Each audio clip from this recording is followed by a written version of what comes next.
Deputada Bancada PLP Maria Angelina Sarmento Hateten, Parlamento Nasional presija halo fiscalização ba orçamento hamutuk tokon sanlu resin rua nebe governo preve ba visita Santo Padre mai Timor-Leste.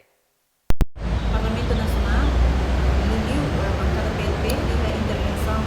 da abertura segunda sessão legislativa. A Mirasi menciona e a minha declaração política quando o Parlamento Nacional precisa de fiscalização para gastos, orçamento e a aloca para a visita da Santidade Papa Francisco. Também se compara com a São Circelo que veio Santo Padre visita, kita bela dia talagang haresi na niya gastos operativos sa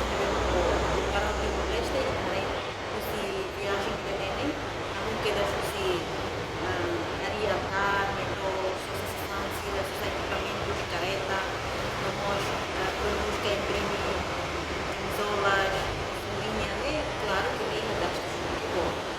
Agora, o sistema internacional do governo, cada relatório, cada 3 meses, e a obrigação de relatório execução para o Parlamento Nacional, no dia em que ele acompanha a execução cada trimestre,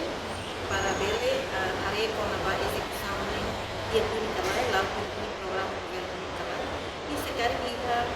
quando uma questão o Parlamento Nacional, ele pula, o governo presta informação da sala plenária do Parlamento, a transparência do Parlamento, mostra ao público